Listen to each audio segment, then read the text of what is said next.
Hello, ladies and gentlemen. Welcome to the Scottish Clans. I am Clint, your host. Thank you for joining me. I'm excited to share with you 7 of the fiercest Scottish clan chiefs that I've ever read about.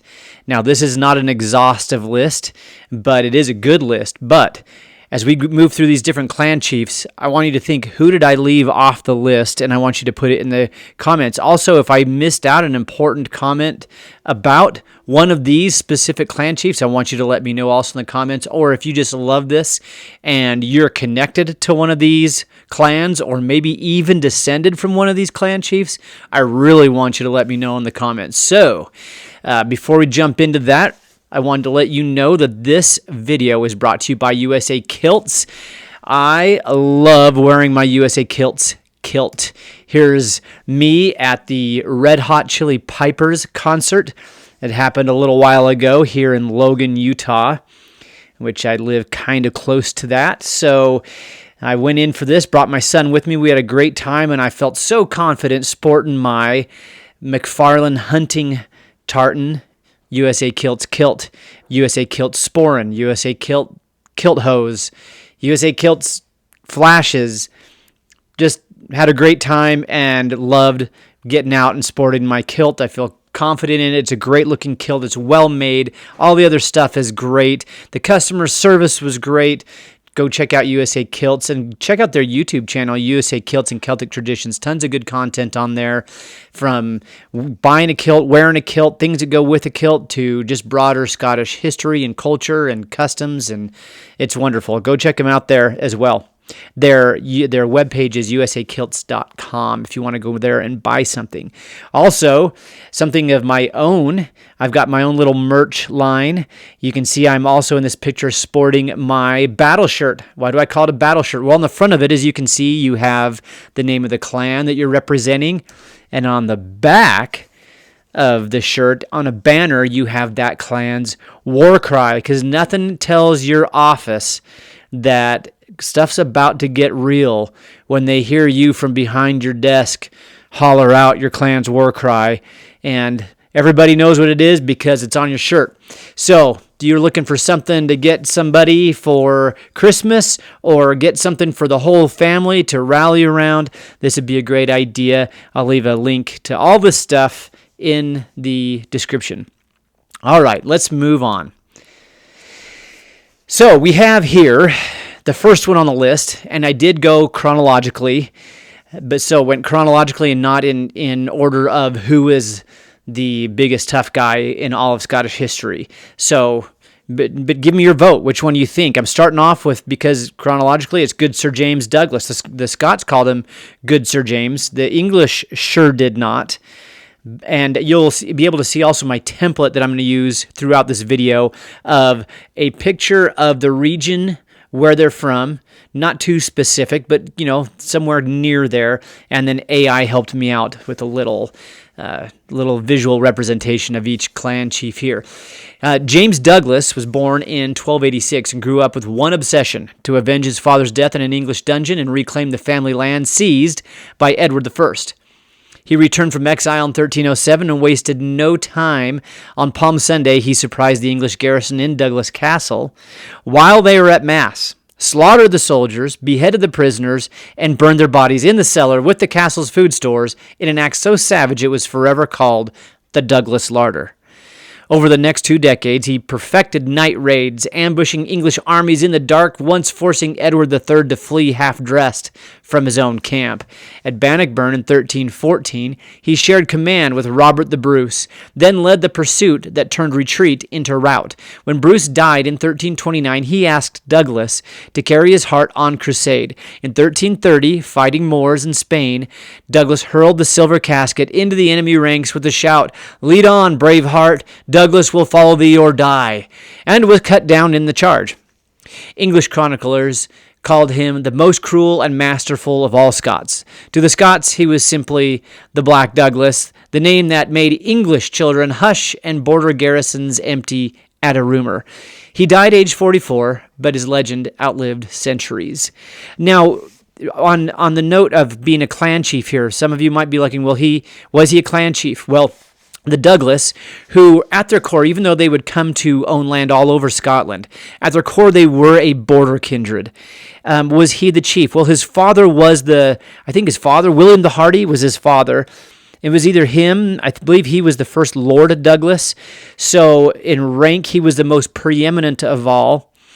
And when it came to all of the Douglases, because they were a broader kin by the time the Wars of Independence kicked off, they acknowledged, like they would have been falling under his banner. There's no bond of acknowledgement, no legal document where they sign their names like there were in later centuries with other clans. But any Douglases that were joining up would have fallen underneath him, and he would have been their leader. And he did use his kin group to recruit from for his military efforts. In fact, that's made clear in a book I've got here called The Black Douglases, War and Lordship in Medieval Scotland, 1300 to 1455 by Michael Brown, if you're looking for a source. And he does mention a network of kindred and other followers that looked similar to what you would see in the Highlands later on. That's the only note I'll make on that about him being a clan chief. The next one was sure enough a clan chief. We got Jachan Ruig Nanka MacLean, or MacGregor in Gaelic. He was known as Red Hector of the Battles. He inherited Duart and the chiefship of Clan MacLean in 1405 at around age 30. He was already famous across the Isles for his sword arm. As hereditary lieutenant general to his uncle Donald, Lord of the Isles, he had spent his 20s raiding Ireland's coast, defeating English ships off Ulster, and burning settlements near Dublin to extract tribute.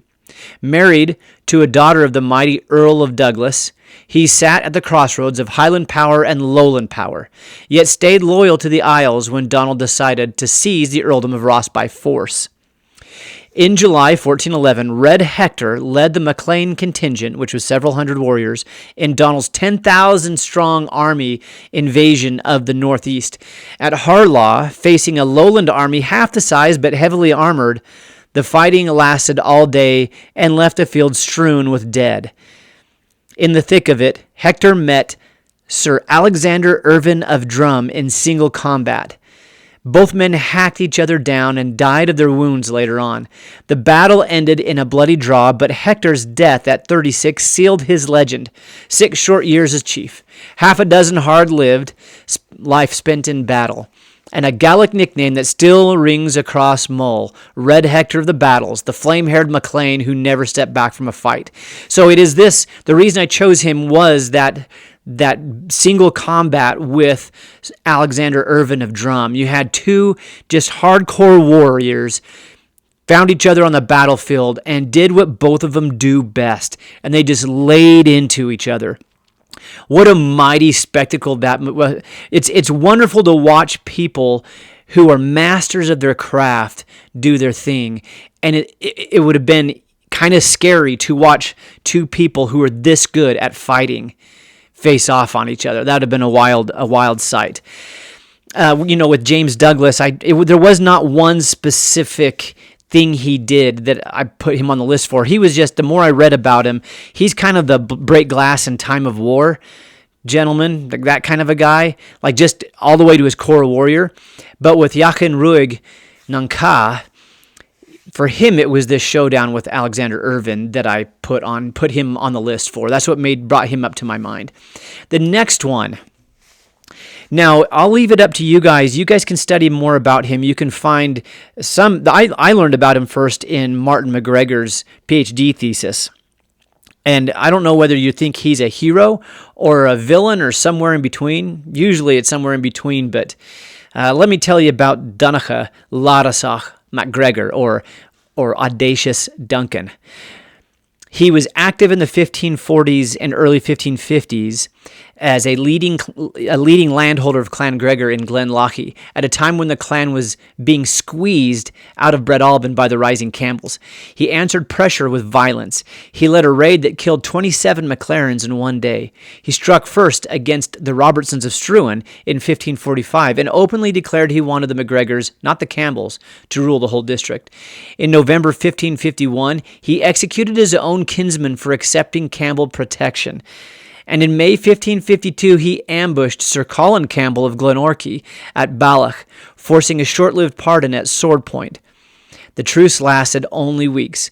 Duncan and his sons Gregor and Milcolm Ruig were seized by Campbell and Mingus forces and beheaded in June 1552. In an age when most Highland clans were bending the knee to stronger neighbors, Duncan's refusal to compromise, even at the cost of his life and his sons, became one of the founding martyrdom stories of the outlawed Clan Gregor. Now, the reason he's on here, once again, it's not for any one thing. He was, like I said earlier, the chieftain of a cadet branch. So we're going to count him as a clan chief. And he actually took a direction that was contrary to MacGregor of Glenstray, who was the chief over all the MacGregors. It would have been his own, the one he acknowledged as his clan chief. MacGregor of Glenstray was taking a much more cooperative tone with the Campbells. And the overall impression I got of Donnacha Ladasach here is that he saw no reason why the MacGregors, with the fighting force that they had, and as good as they were at using it, should be taking orders from the Campbells. And he may have had something to do with I think a term we could use is an extermination campaign that the Campbells of Glenorchy specifically took against the MacGregors. It's likely he had something to do with that. But he didn't only hit, yes, he did strategically hit Campbell targets, but he kind of caused an uproar throughout all of the Central Highlands. He had a lot of people who had had enough of him and his specific band of MacGregors. And so that's why I put him on here. A little further research might tell you and help you shape your opinion about whether he was a hero or a villain. Put that in the comments about what your opinion is. Now, we're going to leave the Highlands because as far as colorful Scottish history goes, the Highlanders were awesome. But I'm here to tell you that the borders can hang with the Highlands. And this gentleman here, Walter Scott, nicknamed Bold Buccleuch, he could hang with anyone. He became chief of the Scots in 1587 and turned the borders into his personal proving ground, raiding English Tyndale with 1,000 riders in 1596 through 97, burning farms and killing dozens to keep his reivers dominant. But his defining act came that spring when his vassal, Kinmont Willie Armstrong, the notorious cattle lifter who led Kinmont's bairns in truce-breaking raids, was snatched by English riders near his Mortonrig Tower and thrown into Carlisle Castle under the iron grip of Sir Thomas Scrope. As keeper of Liddesdale, Buccleuch saw it as a breach of border honor and a direct insult to his jurisdiction, his stewardship, his leadership. He couldn't let it stand. Gathering 80 handpicked men, Scots, Elliots, and Armstrongs among them, he spent weeks plotting, bribing a garrison turncoat to leave a postern door unbarred, turning the fortress's own shadows against it.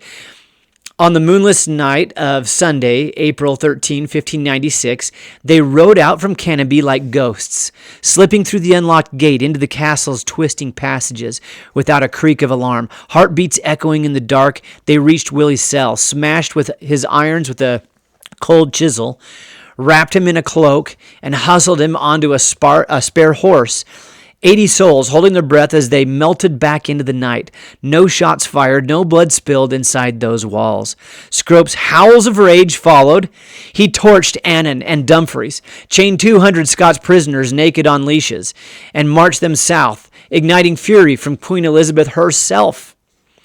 Hauled to her court, Buccleuch faced her thunder. "This is a desperate and presumptuous deed," she said, and he shot back with ice in his veins. "What is it that a man dare not do?" She blinked, then let him go, muttering that with 10,000 such Scots, James VI could topple any throne in Europe. Later ennobled as Lord Scott of Buccleuch in 1606, after fighting for the Dutch, he died in 1611, but the ballads sealed his name. Bold Buccleuch, the chief who turned betrayal into ballad, proving a locked door and a loyal bribe could rewrite the rules of kings and borders alike. Yeah, that's a pretty wild story, and I actually did a podcast episode on that a while back. So if you're into podcasts, go over to my Scottish Clans podcast and check that one out. I go into a little more background on the different kindreds that are involved and things like that. Next one, speaking of people who are like break glass in time of war, that's also my take on Alasdair MacColla MacDonald. He was born around 1610. He's a highborn MacDonald of Duniveg. So he's actually, his dad was the Laird of Colonsay, which was a cadet branch of the MacDonalds of Duniveg. So was he an actual clan chief? Well, he's from the leading kindred in Gaelic that would be called the Duinuasel within Clan Donald. And I'll kind of, let's go on and look at his, like what he did and what he accomplished, and let's revisit that question, was he a clan chief? Because he certainly was fearless or fierce.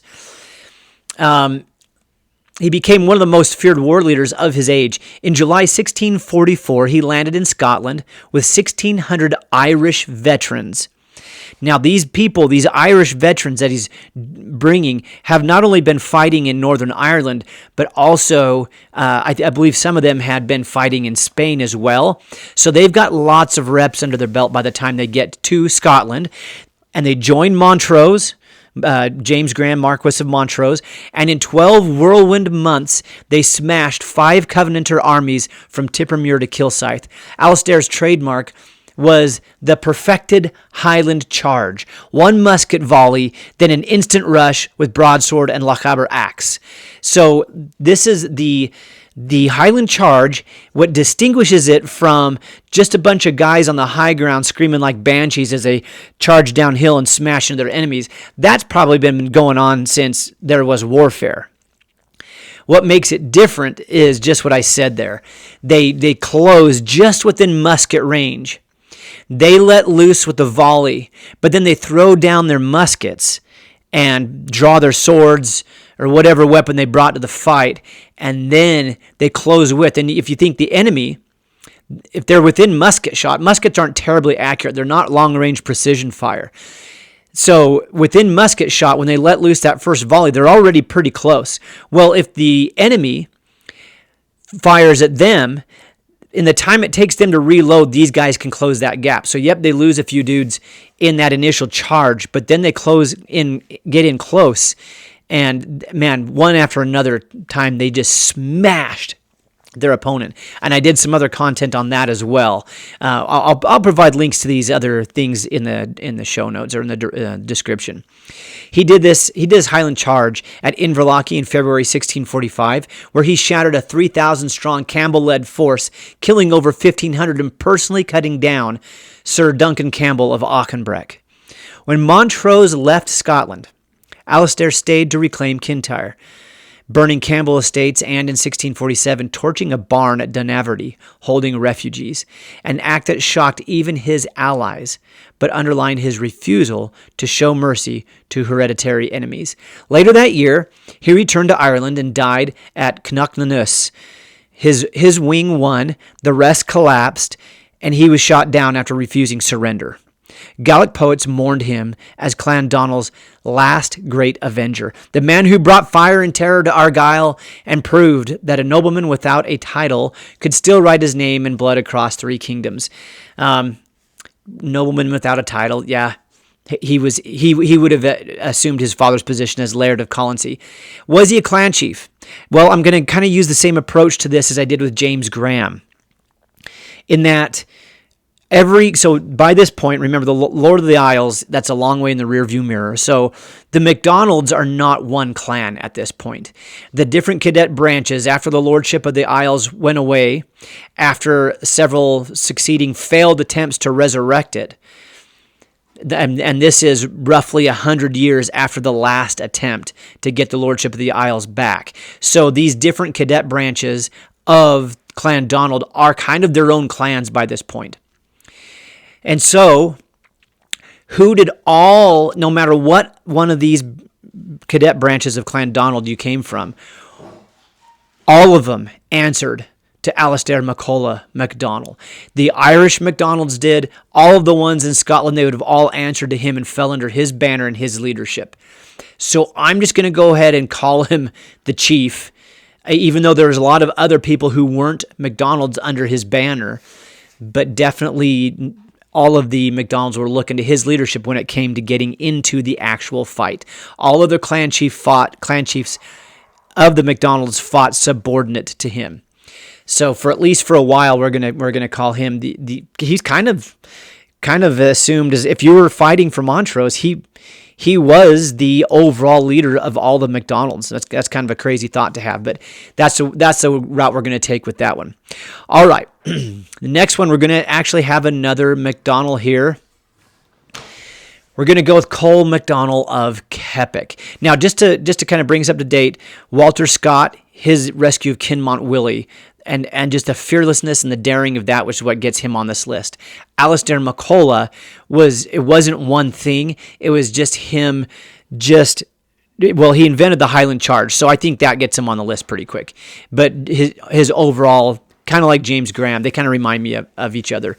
Now, Coll MacDonald of Keppoch, he also has something very specific that gets him on this list.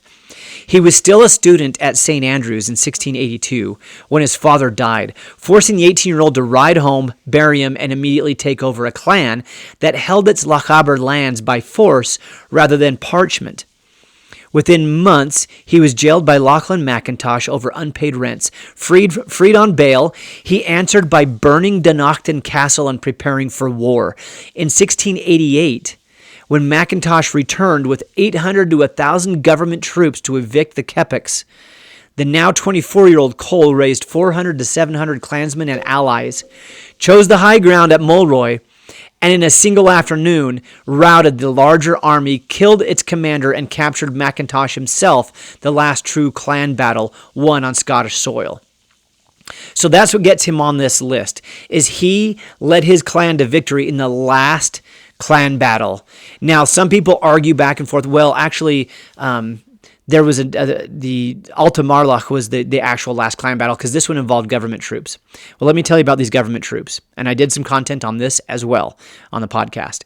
The government troops were led by Mackenzie of Suddy, and I do know that this time, and I talked about this in my interview with Dane Sawyer, who is a descendant of Donnacha Ladasach.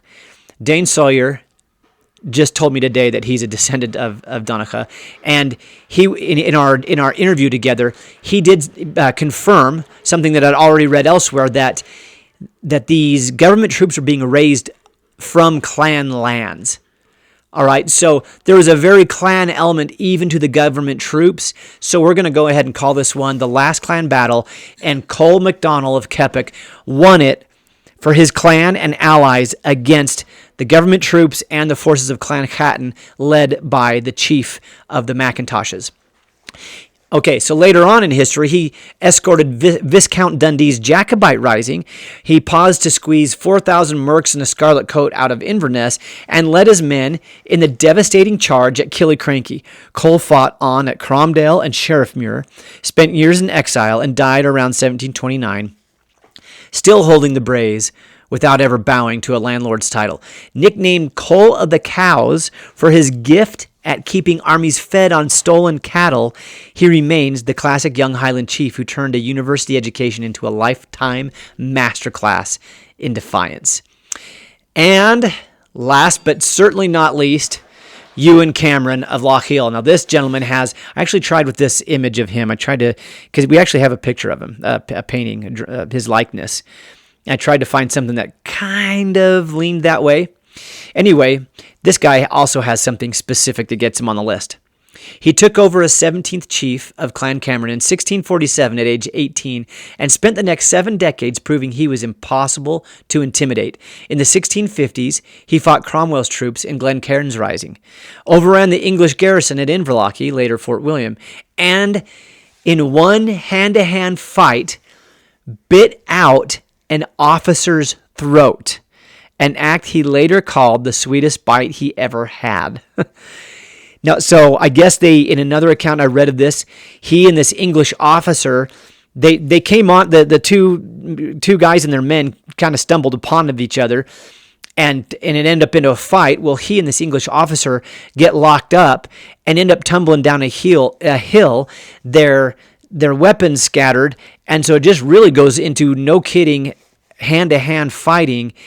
And Ewen Cameron goes straight for the jugular and bit the man's throat out.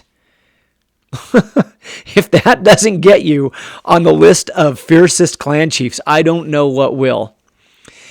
By 1665, he ended a 360-year blood feud with the Macintoshes at the showdown at the fords of Arkheg, or the face-off, the stand-down, whatever.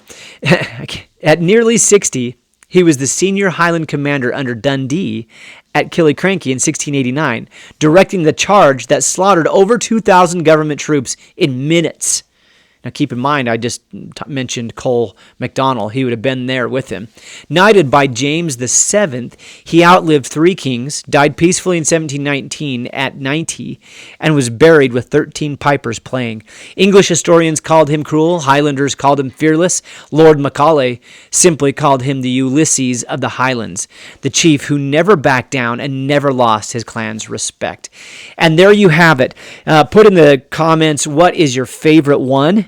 Are you personally connected to any of these chiefs or their clan? Was there somebody that I should have had on the list that I didn't? I did narrow it down to 7 out of all of Scottish history, so I know there's others I could have put in there, but this, I didn't want it to be so long. So what do you think? Share that in your comments there. If you want to keep in mind, I've got in the description, I've got all the links to those things I showed you earlier, the USA kilts, the battle shirts, as well as my clan danas that have it's just a bandana with your Scottish clan's tartan on it. So Go to those links. Also, if you want to support the show and become a Patreon member, keep in mind if you do that, your recommendations for content go straight to the front of the list, as Penn Martin recently found out over on the podcast anyway. So let me know, and until then, my name is Clint with the Scottish clans Marsh and Lave and Drasta.